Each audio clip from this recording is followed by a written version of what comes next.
E eu queria começar aqui, novamente, eu ia para começar para a fase dos agradecimentos, mas eu vou terminar com a parte dos agradecimentos, né? Antes de tudo, já que, enfim, estamos falando das jornadas e tal, meio que eu sempre achei que eu tinha que estar fazendo isso da minha vida, tá? O meu irmão sabe disso, eu acho que meus pais sabem disso. Desde criança eu sempre tive essa coisa com história e com política e com poder. Eu sempre fui um rapaz tímido, muito fechado, muito sonhador. E quando você é tímido e fechado, você tende a, enfim, se sentir impotente para mudar as coisas ao redor de você. E aí você imagina as coisas como tem que ser dentro da tua cabeça, né? E eu sempre fiz isso, só que eu sempre enfrentei minha timidez e sempre tentei me organizar. Então na escola eu organizava times de futebol. Eu lembro que uma vez eu e meu irmão, a gente organizou uma cidade em rebelião no sítio dos meus pais. Que era Bizâncio, né? A gente declarou guerra aos adultos e a gente perdeu a guerra. Mas, enfim, um pouco da história da nossa vida, né? Declarar guerras e perdê-las. Na faculdade eu montei um partido acadêmico, chamava Movimento Resgate Arcadas, que foi roubado e tomado por amigos. E ele começou com um partido super inovador e tornou-se uma merda no final, mas no pequeno período em que a gente tocou foi magnífico. E depois fundei, junto com meus amigos, o Movimento Brasil Livre, com o Pedro, com o Alexandre, com o Kim, com o Riso, com o Gabriel, com o Fred. Se eu estiver esquecendo alguém, por favor, não... Eu já citei o Kim, o Fonão, que está desaparecido, o senhor Fonão, tá? Carratu, o grande Marcelo Carratu. E nós começamos... E havia uma sensação quando a gente fez o impeachment da Dilma, que foi no dia 1, eu falava isso muito com o meu irmão, falei, vamos filmar tudo que vai dar um documentário, porque nós vamos derrubar a Dilma Rousseff. A gente tinha certeza, durante todo o processo, que a gente ia derrubar a Dilma Rousseff, e nós derrubamos a Dilma Rousseff. Outras vezes que a gente teve nossas missões e enfim, em nossos trabalhos, a gente tinha certas dúvidas. Mas essa do partido, eu não tive dúvida em momento algum. O Couto sabe disso, o Couto também sentiu isso. Quando a gente começou o processo de montagem do partido, quando a gente chegou nas cores, no preto, amarelo e branco, eu falei na hora, esquece, vai sair. E a gente dava como certo, tanto que a gente deu como certo a montagem do partido o tempo todo. E é uma coisa extremamente arriscada, né? Porque você pode perder todo o dinheiro que você investiu no processo, todas as fichas, ou seja, se você não obtém as fichas no período de 2 anos, você perde todas elas. E eu tinha certeza que nós íamos conseguir. E essa certeza não é certeza só na qualidade das pessoas que trabalham com a gente, na certeza nos milhares de coletores que estavam ao redor do Brasil, nos milhares de amigos, nessa espécie de familiares, né? Nessa família estendida que se foi se tornando o MBL e a missão. É uma certeza quase messiânica, porque eu sei que algumas poucas pessoas, e eu coloco essas milhares nessas poucas pessoas, elas nasceram para isso, tá? E você sentir que você é imbuído de um senso quase místico de colocar seu nome na história, isso faz muita diferença. Porque, por exemplo, o Arthur é um sujeito difícil, o Kim também é um sujeito difícil de lidar, o meu irmão e eu, poxa, a gente morava no mesmo quarto, né, por muito tempo, mas a gente sempre teve personalidades fortes.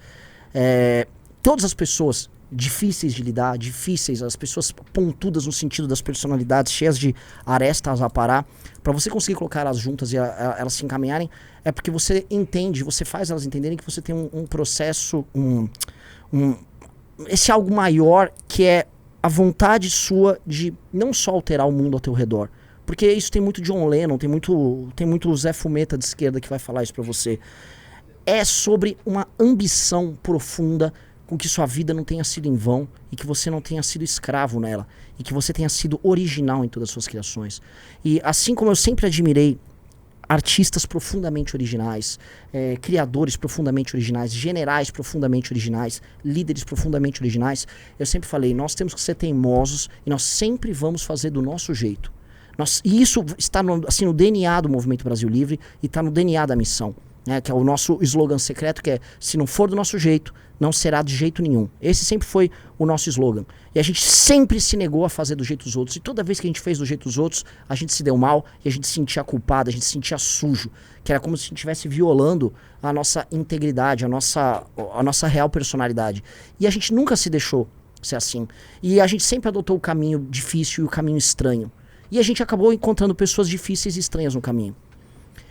Naturalmente, nós fomos negados pelos adversários. E hoje eu não quero ficar falando de todos os adversários que agora estão, né, com, nossa, olha só, que recalque eles estão sentindo. Dane-se. Eles nunca foram adversários pra gente, porque eles são apenas, vamos dizer, parte do processo. A história é sobre a gente. A história da nossa geração, as pessoas que vão viver nos anos 20, 30, 40, 50 desse século no Brasil viverão a história que nós vamos escrever. Essa história é sobre a gente. Então a gente não tem que se preocupar se tem um bolsominion ou um petista rasgando o cu agora. Não é sobre eles. Não é sobre eles, nunca foi sobre eles. Do impeachment da Dilma, o papel que nós vamos ter nas próximas eleições é sobre a gente. E é sobre as decisões e a coragem que a gente vai ter e a integridade que a gente vai ter em ser original em absolutamente tudo. Em colocar o nosso nome e o nosso estilo e a nossa cara em todas as coisas. Se você é um jovem que está querendo fazer política no interior do Maranhão, saiba que você vai ser original, com as nossas cores. Saiba que se você está aqui escrevendo uma tese lá na Valete, como os nossos intelectuais, como a galera que pensa, seja original com as nossas cores. Nós queremos todos que estejam ao nosso redor que exerçam sua subjetividade e sua originalidade com as nossas coisas. É por isso que ninguém entende. Por isso que as pessoas falam, é o Dirceuzinho mandando. Não tem ninguém sendo pau mandado de ninguém aqui. Todo mundo aqui tem a possibilidade de exercer essa subjetividade, essa capacidade única de colocar o seu próprio nome na história. E a gente é um bonde de pessoas que vai colocar o nome na história. A história não será sobre nossos inimigos. Eu não vou citar nossos inimigos aqui. A história não será sobre os nossos adversários. A história vai ser feita das oportunidades que a gente tiver no caminho e da coragem que a gente vai ter em encarar tudo isso e não ter medo de fazer o que é certo na hora certa. Porque um dia, quando a gente ocupar as posições de poder, a gente vai ter as dúvidas e os dilemas que apenas os grandes homens na história da humanidade tiveram, de fazer o que precisa ser feito. E a gente não vai ter medo de fazer o que precisa ser feito. Porque muitos homens antes da gente, aqui nesse país, castigado pelo sol, tropical, abafado, tiveram muito medo de fazer o que precisava ser feito na hora certa. E hesitaram e procuraram ou o dinheiro ou o conforto de fazer parte da elite. A gente não nasceu para fazer parte da elite. A gente não nasceu para fechar um grande acordo no final. A gente não nasceu para se estabelecer e ter um cargo, um mandato. A gente não nasceu sequer para ficar rico como um fim em si mesmo. A gente nasceu para derrubar e construir algo muito novo no lugar. Muito novo. Aproveitando toda a potencialidade das pessoas mais criativas e mais inteligentes, que já sabem, essas pessoas já existem, as pessoas já sabem que vão construir o Brasil com a gente. As melhores pessoas já identificaram a missão. Elas já estão conosco. E aí é uma questão apenas de o eleitor descobrir na hora certa. E é o tempo, tudo no seu tempo. A gente demorou 10, 11 anos para montar nosso partido. Foi no nosso tempo, foi do nosso jeito, foi a nossa maneira, foi com as nossas dores, foi com os nossos cancelamentos, foi com as lágrimas do Kim quando ele foi cancelado chamando ele de nazista, foi com a minha família quando foi atacada, quase perdeu seus bens na mão de juiz trabalhista vagabundo e jornalista filho da puta, tá? Foi na perseguição de todos nós que sofremos ao longo de todo esse tempo. Foi no que fizeram com o Arthur Duval, que a gente nunca vai esquecer. Foram nos nossos militantes que foram atacados, foram vítimas de tentativa de assassinato aqui em São Paulo por militantes de grupo terrorista de esquerda. Foram dos nossos doadores que foram perseguidos. Foram das pessoas que tiveram coragem de brigar com seus familiares e falar, eu não sou nenhuma nem outra, eu sou esse grupo aqui e esse é o grupo da minha geração. É sobre todas essas pessoas que hoje são minoria. Porque isso aqui, olha só, não é sobre a vitória da maioria. Não é a vitória da maioria. A maioria, na maior parte do tempo, fica inerte. E a história é sempre escrita por uma vanguarda, por uma minoria capaz, inteligente, corajosa, que toma as decisões certas na hora certa e que é reconhecido na hora certa pela minoria. Pela maioria, me desculpa.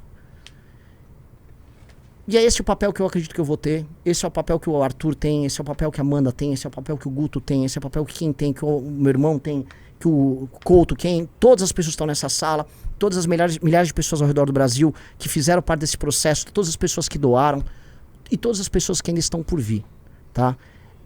Nós, quando chegamos aqui, era tudo mato. Quando começamos o movimento, era tudo mato. Sequer havia ideia de direita no Brasil. Nós carpimos esse matagal. E para você, que é um jovem talentoso, hoje você tem uma casa, você tem um partido.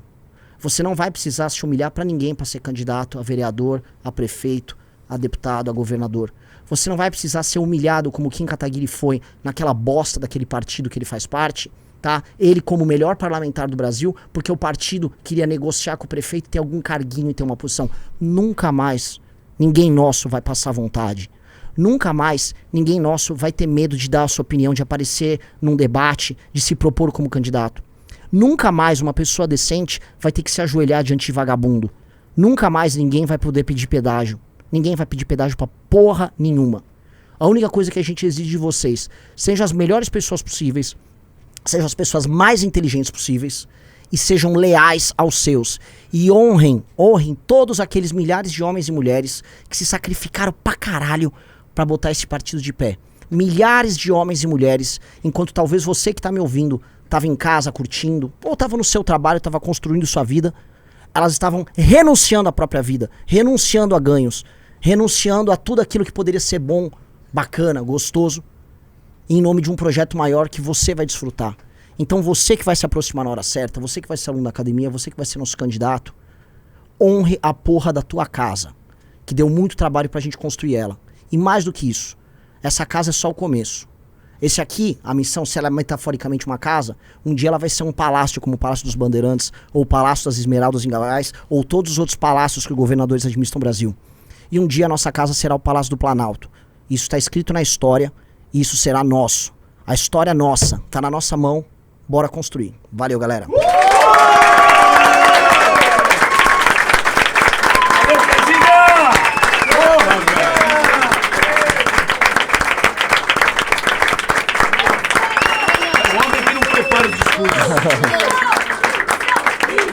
Missão, missão, missão, missão, missão, missão, missão, missão, missão, missão.